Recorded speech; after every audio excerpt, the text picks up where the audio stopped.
O veterano oficial, sagaz e de nobre condição, interpôs-se entre o apóstolo e os levitas, exclamando alto: este homem não é um traidor e também não é um covarde.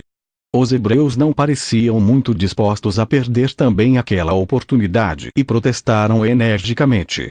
Os olhos do ajudante do centurião cravaram-se nos do capitão da guarda do sinédrio. Baixou o rosto, mal barbeado, cerrou fortemente os maxilares e, levantando o bastão até o deixar a um palmo da testa do chefe dos levitas, repetiu em tom ameaçador: estou lhe dizendo que este homem não é um traidor nem um covarde. Pude vê-lo antes e não puxou da espada para resistir. Agora teve a valentia de vir até aqui para estar com seu mestre. Fazendo assobiar a vara com uma série de curtos e breves movimentos de pulso, acrescentou, ao mesmo tempo que o responsável dos judeus recuava, espantado: que ninguém ponha as mãos nele. A lei romana concede a todos os prisioneiros o privilégio de um amigo que o acompanhe ante o tribunal. Portanto, ninguém impedirá que este galileu permaneça ao lado do réu. O ódio e o desprezo do optio romano pelos judeus, em geral, e por aqueles, em particular, deviam ser tão grandes que, no fundo, a insólita ordem do oficial podia ser motivada, em minha opinião, não só por admirar o gesto audaz de João, mas também para humilhar e contrariar aqueles covardes, incapazes de enfrentar por si mesmos o Nazareno. Ao chegar ao palácio de Anás, José de Arimateia me explicaria, com grande soma de pormenores, as manobras tortuosas de Judas Iscariotes e dos levitas, que chegaram até a solicitar à guarnição romana que os acompanhasse para deter Jesus. E devo acrescentar que, no meu regresso desta primeira grande viagem, consultei distintos especialistas de direito e jurisprudência romanos, procurando averiguar se, efetivamente, existira essa lei, invocada pelo optio. Mas, até este momento, as minhas indagações têm sido vãs. Os antigos romanos, como hoje os ingleses tradicionalistas, não eram muito amantes de leis, tal como nós as interpretamos. O seu direito, felizmente para eles, não se baseava precisamente em leis.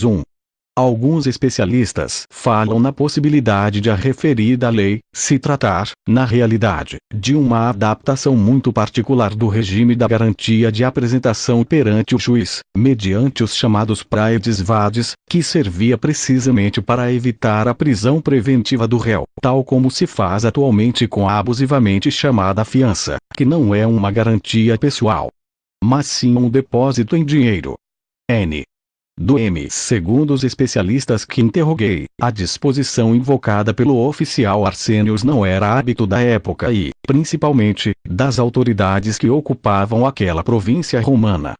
A arbitrariedade existente na altura de aplicar justiça ou de tratar de um prisioneiro era tal que, pelo menos para os estudiosos do direito romano, a conduta do oficial era perfeitamente possível. Não podemos esquecer que os donos e senhores de vidas e bens daquele país revolucionário continuavam a ser os romanos. Esta providencial ordem do optio da Torre Antônia veio responder a outra das minhas interrogações. Como era possível que João Zebedeu fosse o único apóstolo a declarar nos seus escritos ter sido testemunha ocular de muitos dos acontecimentos que se viveram ao longo daquela sexta-feira? Logicamente, se não fosse esta inestimável ajuda do oficial subalterno Arsênios, o discípulo de Jesus teria tido muitos problemas em poder assistir aos interrogatórios e à crucificação. Tal como as coisas estavam, teria sido quase impossível que as castas sacerdotais, que odiavam o mestre e os seus discípulos, cedessem e aceitassem a livre presença de algum dos amigos do prisioneiro. Só uma imposição superior, emanada, neste caso, da autoridade romana, pôde permitir a João assistir à morte de Cristo. Apesar de tudo, o oficial romano, por cautela, ordenou a um dos seus homens que desarmasse João. E o pelotão continuou seu caminho. O reconhecimento público da valentia de João pelo oficial romano representou um duro golpe na dignidade de Judas. Envergonhado, de cabeça baixa, sobrancelhas franzidas, foi abandonando o passo até ficar para trás e sozinho. E assim chegou à casa de Anás. João, prudentemente, em momento algum falou com seu mestre, que também não manifestou vontade de se dirigir ao jovem. Aliás, as circunstâncias não o aconselhavam. No entanto, quando nos metemos pelas ruas desertas de Jerusalém, consegui pôr-me ao lado de Zebedeu e perguntar-lhe pelos outros homens e, muito especialmente, por que tomara a perigosa decisão de se unir a Jesus. O apóstolo, com os olhos vermelhos de tanto ter chorado, pareceu alegrar-se um pouco ao verificar que não se encontrava só e confessou-me que, depois de terem conseguido despistar os legionários, ele e Pedro tinham decidido seguir Jesus. De resto, só sabia que tinha fugido em direção ao acampamento. Enquanto silenciosamente o seguia, João lembrou as instruções que o mestre lhe dera de permanecer a seu lado, e apressou-se a alcançá-lo. Entretanto, Pedro, se é que não tinha mudado de ideia, devia encontrar-se a certa distância, seguindo-nos, escondido pelas árvores.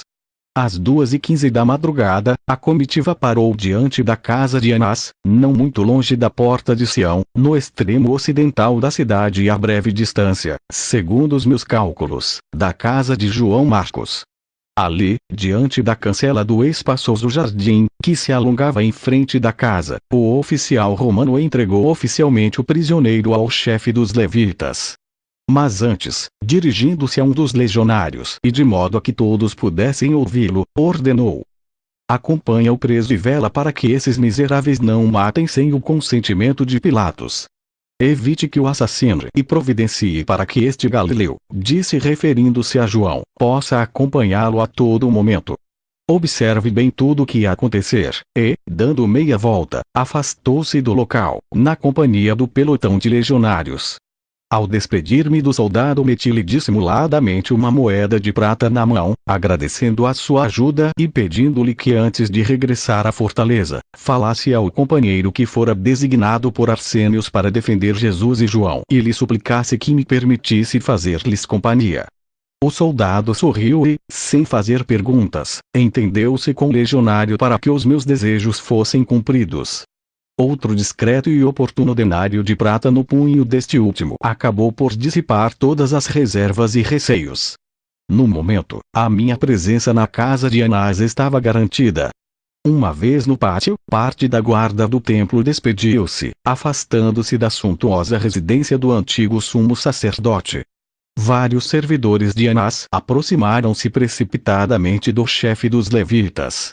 Este ordenou que avisassem o amo.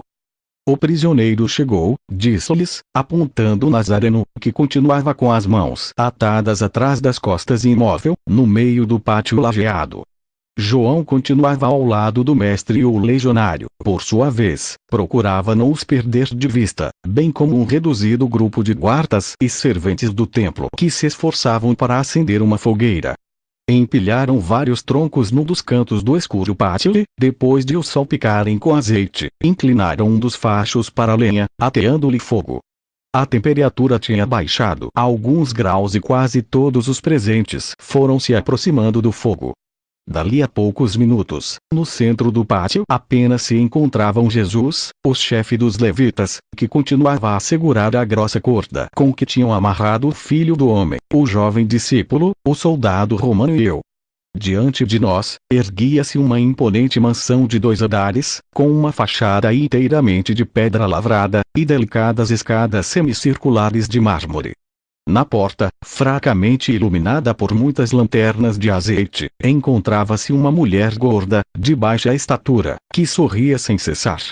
Mas aquela primeira exploração do recinto viu-se interrompida pelo aparecimento de Judas. O traidor acabava de chegar à casa de Anás. Ao ver Jesus e João, ficou atrás das grades altas que se erguiam sobre o muro de pedra. Dali a poucos minutos afastou-se, seguindo pela mesma rua por onde tinham ido os guardas levitas. No seu rosto, duro e impassível, não notei sinal algum de arrependimento. Pelo contrário, tive a sensação de que, durante aqueles instantes, Judas Iscariotes gozou o espetáculo. No fundo, a sua vingança contra o mestre e contra o discípulo de Jesus começava a dar fruto. João também viu Judas, mas o Nazareno, que continuava de costas à porta de entrada, não pôde distingui-lo. O semblante do Galileu não se alterara. Continuava ligeiramente pálido e grave. Tinha levantado os olhos apenas 2 vezes. Poucos minutos depois da saída do traidor, voltei a sobressaltar-me. Agora era Pedro quem se encontrava atrás dos portões.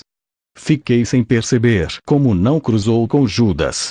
Nervoso, caminhava de um lado para o outro do gradeamento, tentando fazer que o notassem. Ao vê-lo, João fez um sinal com os olhos. Assenti com a cabeça, indicando-lhe que já reparara nele. Sinceramente, tive pena daquele impetuoso, amigo e bondoso apóstolo. Ao ter certeza de que tanto João como eu tínhamos percebido sua presença, Simão agarrou os ferros com ambas as mãos e começou a fazer sinais com a boca. João e eu entreolhamo-nos, sem conseguirmos entender as intenções de Pedro, até que, apontando um dedo para o peito, o discípulo moveu a cabeça, comunicando-nos com aquela mímica labial que também ele desejava entrar na casa. Olhei-o, encolhendo os ombros. Que podia eu fazer? Naquele momento, um dos servos de Anás saiu da mansão, fazendo sinal ao chefe dos levitas para que entrasse. Voltei-me para Pedro e li no seu rosto a mais profunda das desolações. Mas, ao passar o umbral, João dirigiu-se à mulher que continuava à porta, rogando-lhe que deixasse entrar o seu amigo. E o apóstolo indicou Pedro com a mão. Fiquei surpreendido ao ouvir como a gorda matrona, sem sequer pestanejar e num tom cordial, acedia ao pedido do Zebedeu, tratando-o mesmo pelo seu nome de batismo. Ao longo daquela angustiante madrugada, João disse-me que não havia qualquer mistério no amável comportamento da guardiã.